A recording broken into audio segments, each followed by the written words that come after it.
हर हर महादेव। दोस्तों, आपको मेरी कहानी अच्छी लगे तो लाइक करें, सब्सक्राइब करें और शेयर ज़रूर करें। कहानी है नसीब का अनोखा खेल। तो आइए जानते हैं इस कहानी को। दोस्तों, आज का हमारा ये आर्टिकल नसीब अनोखा खेल, नसीब का अनोखा खेल। ये कहानी बहुत ही दर्दनाक और दुखदायक होने वाली है। हम दुनिया की सारी खुशी लेना चाहते हैं, लेकिन खुशियों का कोई भरोसा नहीं होता। वे आती हैं तो पता चलता है, लेकिन जब अपना मुंह घुमाकर इस तरह चली जाती हैं कि कुछ भी पता नहीं चलता है। इस कहानी में भी एक परिवार में खुशियों का कुछ ऐसा ही दिखावा होता है। आप कहानी को थोड़ा गौर से पढ़ना या सुनना और हमें कमेंट के जरिए बताना कि कहानी में दुखों की घड़ी किस तरह बिना बताए खुशहाल परिवार को तहस महस कर गई। मेरे घर के सामने वाले घर की छत पर रामू भैया अपने दोनों हाथों को ऊपर उठाते हुए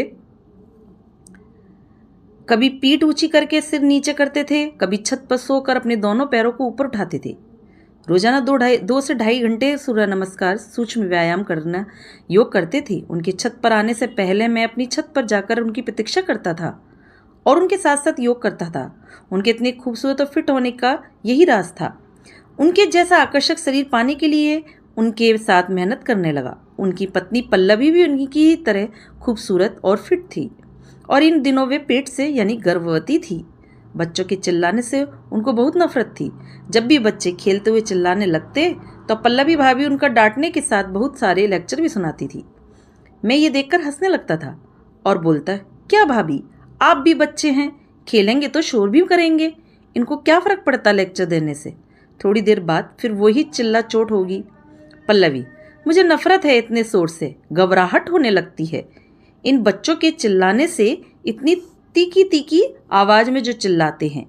मैं बोला, कब तक होगी नफरत, ये तो पराये बच्चे हैं, इसीलिए थोड़े दिनों बाद आपके भी तो आ जाएगा छोटा सा बेबी।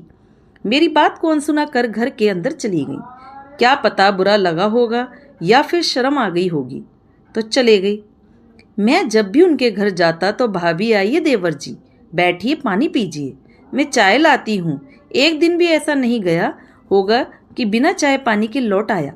सगा देवर ना होने के बावजूद भी सगे देवर से भी ज़्यादा अच्छा रखते थे। रामू भैया की माँ भी अच्छा व्यवहार करती थी, लेकिन ज़्यादा उम्र के कारण वे कुछ भी कामकाज नहीं कर पाती थी। एक पलंग लगा हुआ था, दिन भर उसी पर सोई रहती थी। वो वक्त भी आने वाला ही था और मैं बहुत खुश था कि मैं भी अंकल बनूंगा और नन्हे से मुंह से अंकल कहता हुआ नन्हे से पैरों में पायल की छम छम की आवाज़ दिल को हल्का कर देगी। लेकिन क्या पता किसके किस्मत में क्या लिखा हुआ है।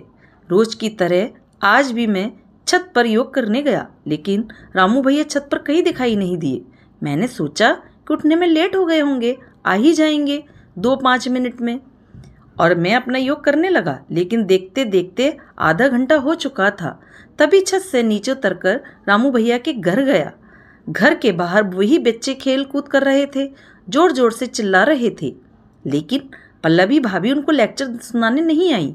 मैं घर के अंदर गया और सोचा कि भाभी पानी लाएगी, चाय बनाएगी, लेकिन अंदर गया तो अंदर का नज़ारा देख कर चौंक गया।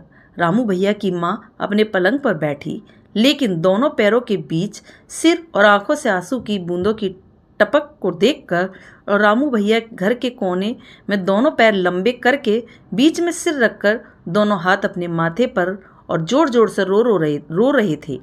माँ के बाजू में नन्हा सा बेबी सोया हुआ था। मैंने जाकर भैया से पूछा, भैया भाभी कहाँ हैं?